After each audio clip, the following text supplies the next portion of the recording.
สวัสดีครับสวัสดีครับพ่อแม่พี่น้อง FC ทุกท่านทุกคนนะครับสวัสดีครับวันนี้ก็ได้มาพบกับผมช่องไต้ฟู้ดชาแนลทำอาหารบ้านคนไทยอีกแล้วนะครับในยามค่ำคืนนี้กับข้าวอาหารมื้อดึกของพี่น้องคนไทยชาวไทยใหญ่ของเรานั่นเองนะครับวันนี้ก็เป็นวันที่3เดือนที่8 2025นั่นเองนะครับ ก็ได้มาพูดคุยทักทายกันแล้วก็ได้มาชักชวนพ่อแม่พี่น้อง FC ทุกท่านทุกคนนะครับมาทำกับข้าวกับปลาเมนูพื้นบ้านคนไทยด้วยกันนะครับวันนี้ผมก็มีเมนูพื้นบ้านคนไทยวันนี้ก็มาในนามชื่อเรียกว่าเมนูห้องว่ามุกผองนะครับเนาะมุกผองครับเนาะ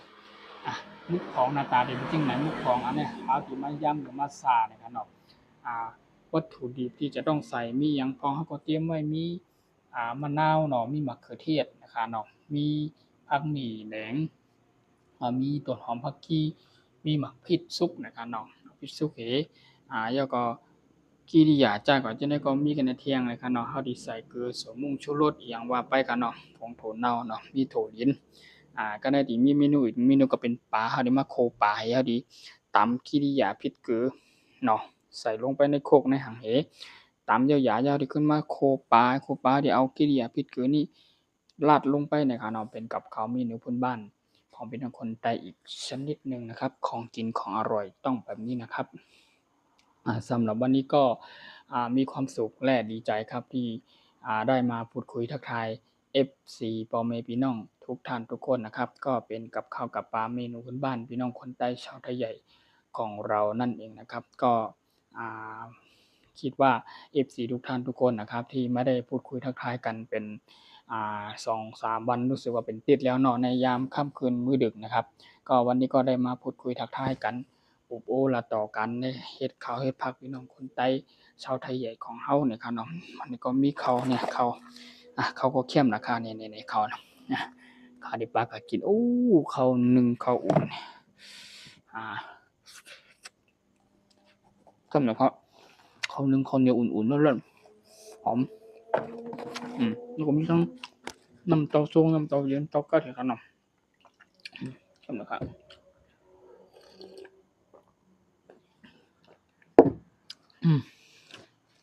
อันนี้ก็เป็นกระเทียมเนาะเป็นกระเทียมขิงนะครับแล้วก็จะมีต้นหอมผักชีนะครับแล้วจะมีพริกสดนะครับพริกสุกผมจะใส่ลงไปนะครับอันนี้ก็ผมจะนำกลับมาตำไม่ต้องละเอียดมากก็ได้ครับสำหรับที่จะราดบนปลาชิ้นปลาส้มนี่เองนะครับส่วนวัตถุดิบหรือผักที่จะต้องกินกับก็มีผักมีมะแตงมีต้นใบกระเจี๊ยบต้นส้มปลูกันเนาะนี่แล้วมีทั้งผักกาดขาวนะครับเนาะถั่วเน่าน้ำพริกในขันในหวานนะครับเป็นถั่วเน่าพื้นบ้านพี่น้องคนใต้เฮาบรรยากาศเข้มนะครับมาครับบ่มีพี่น้อง FC ทุกท่านทุกคนนะครับป้าน้าลุงอากูก็เฮาดิป้ามาเฮ็ดข้าวเฮ็ดผักนะครับเนาะเฮ็ดข้าวเฮ็ดผักกินกันเข้มนะครับบ่มีพี่น้องกูก็ FC ทุกท่านทุกคนใหม่สูงป้าน้าลุงอาใหม่สูงพี่น้องคนใต้ชาวไทยใหญ่เฮากูก็กูก้นใหม่สูงสวัสดีรวมไปถึงพี่น้องต่างชาติต่างถิ่นต่างแดนนะครับพี่น้องคนไทยคนเมืองนะครับทุกท่านทุกคนผู้เป็นที่รักของช่องไต้ฟู้ดชาแนลทำอาหารพื้นบ้านคนไทยทุกท่านทุกคนนะครับวันนี้ก็มีประมาณนี้เนาะกับข้าวกับปลาเมนูพื้นบ้านคนใต้นะครับวันนี้ผมช่องไต้ฟู้ดชาแนลทำอาหารพื้นบ้านคนใต้นะครับผมของไต้เฮ็ดข้าวผักในการเนาะดีป้ากะเฮ็ดข้าวเฮ็ดผักในการเนาะป้ากะแกงกะต้มกะหุงกะผัดในการเนาะเฮ็ดมุกซาในการเนาะมุกซาที่เป็นหน้าตาที่นะครับว่าในการเนาะเป็นมุกซามุกซาเนี่ยมุกแคบกอหวานมุกซามุกโกโกลีในการเนาะเหมือนในการเนาะเป็นผงขนาดผงมุกในการเนาะวันนี้ผมช่องไต้ฟู้ดชาแนลทำอาหารพื้นบ้านคนใต้นะครับผมจะพาพ่อแม่พี่น้อง FC ทุกท่านทุกคนไปทำกับข้าวกับปลาเมนูพื้นบ้านคนใต้กันของกินของอร่อยสุดเด็ดสุดอร่อยเมนูพื้นบ้านคนใต้สุดนี้เด็ดนี้อร่อยแน่นอนครับหลักสุดเมนูพื้นบ้านคนใต้นะครับไปผมจะพา FC ทุกท่านทุกคนพ่อแม่พี่น้องทุกภาคส่วนนะครับไปทำกับข้าวกับปลากันนะครับไปต้มไปผัดไปแกงไปหุงกันนะครับมาคอยดูและติดตามรับชมว่าเป็นอย่างไรนะครับผมจะพาพ่อแม่พี่น้อง FC ทุกท่านทุกคนทำกับข้าวกับปลาแล้วก็ไปพูดคุยทักทายเจอกันในไลฟ์สดนะครับ FC ทุกท่านทุกคนไปเจอกันในไลฟ์สดในยามค่ำคืนนี้เนาะอันนี้ก็ ก่อนอื่นผมก็มาแนะนำก่อนนะครับว่าเป็นกับข้าวกับปลาเมนูพื้นบ้านแบบไหนนะครับที่จะต้องต้มที่จะต้องผัดจะต้องแกงจะต้องซ่าจะต้องยำนะครับประมาณนี้กันเนาะก็มาลัดต่อพูดคุยทักทายกันตั้งพ่อแม่พี่น้อง FC กูก็คนที่เข้ามาปั่นแห้งข่าวในของไต้เฮ็ดข้าวผักในกันเนาะข่าวก็ดีป้ากะเฮ็ดข้าวเฮ็ดผักในกันเนาะไปด้วยกันเนาะว่าที่มีอิหยังพองมีหยังละลายในกันเนาะเฮาที่เฮ็ดคือกินจึงคือต้มจึงคือในกันเนาะไม่สูงครับไม่สูงกูก็ได้เข้ามาปั่นแห้งข่าวไม่สูงในวันเหมือนในค่ำคืนในยามในก็เป็นเวลาข่าวยาม 12 โมงปลายมาพบทบกันหรือของ YouTube ของเขาเนาะโอเค Hi everyone I come to see you in my live สด maybe 5 minutes you in my live สด my Thai food channel ทำอาหารพื้นบ้านคนไทย everyone see you everyone thank you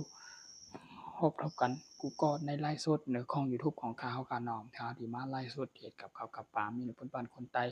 รวมถึงพี่น้องคนไทยชาวไทยแย่กูก็พี่น้องทุกภาคส่วนพี่น้องภาคใต้ภาคเหนือภาคกลางภาคอีสานโดยเฉพาะพี่น้องคนเหนือของเฮาพี่น้องกูตีกูตั้งพี่น้องต่างถิ่นต่างแดนต่างประเทศกูตีกูตั้งคาเนาะเข้ามาปันแห้งข้าววันนี้ก็ป้ามาเฮ็ดข้าวเฮ็ดผักในกันเนาะมาในกันเนาะข้าวก็ดีมานี้นั่นก็เป็นมุกในกันเนาะอันนี้เป็นมุกในการที่เฮ็ดมุกโกมุกแคบมุกโคมุกยำนะครับเนาะยำมุกหรือว่าซามุกนะครับเนาะอันนั้นเป็นมุกพองนะครับเนาะก่อนหน้าในข้าวก็กินเป็นมุกแคบนะครับมุกแคบโคแต่ละเป็นมุกพองซากินเข้มนะครับวัตถุดิบที่เราต้องใส่ก็มีอย่างพวกมีหมักพร้าวนะหมักพร้าวกับมะนาวนะครับเนาะหมักพร้าวมะนาวเนี่ยมะเขือส้มแล้วก็ผักหมี่นะครับผักหมี่ครับเนาะแล้วก็มีอันในแทงครับนี่หมักพริกหมักพริกใส่หมักพริกแทงเองแล้วก็มีทั้งกระห้องมะเขือแล้วก็ได้มีมีอีกเมนูทั้งก็ได้มีปลาในกันนะมีปลาเด็กกับโคปลาโคทั้งกำหนึ่งอันนี้ทอดเรียบร้อยเดี๋ยวยังไม่สุกจะทอดอีก1รอบในกันเนาะแล้วก็หลังจากที่เราทอดปลาอะไรเสร็จเรียบร้อยกรอบสุกเรียบร้อยแล้วก็จะมีถั่วลิสงจะคั่วถั่วลิสงแล้วก็หลังจากนั้นก็ใส่ลงไปในถ้วยปลาเนาะบนปลาราดลงไปบนปลาแล้วก็จะมีมีหอมแดงนะครับมีขิงแล้วก็มีต้นหอมผักชีนะครับอันนี้ก็ผมจะตำให้ละเอียดข้างอีกพริกเนาะจะใส่แฮมสัก2เม็ดตำให้ละเอียดแล้วก็หลังจากนั้นผมก็จะไปคั่วหรือผัดเอาราดลงไปบนปลานี่นะครับราดลงไปบนชิ้นปลานี่เนาะอร่อยนะครับแล้วก็จะมีโถน้ำพริกนะครับน้ำพริกพี่น้องคนใต้ชาวไทยใหญ่ของเราหวานเป็นใจผักที่กินกับก็มีแตงค่ะเนาะมีแตงมีผักกาดขาวนะครับเนาะผักกาดขาวนี่ผักกาดขาวค่ะเนาะผักกาดขาวแล้วก็มีส้มปูกับใบกระเจี๊ยบแล้วก็มีแคบหมูลังป้องนะครับเนาะของเหนียวเข้มแล้วครับเดี๋ยวน้ำสักแก้วก่อนเดี๋ยวป้าFGทุกท่านทุกคนไปทำกันเนาะทำกับข้าวกับปลากัน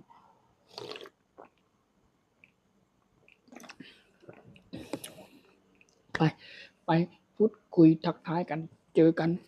ในไลฟ์สดนะครับพอมีพี่น้อง FC ทุกท่านทุกคนในวันเหมือนใน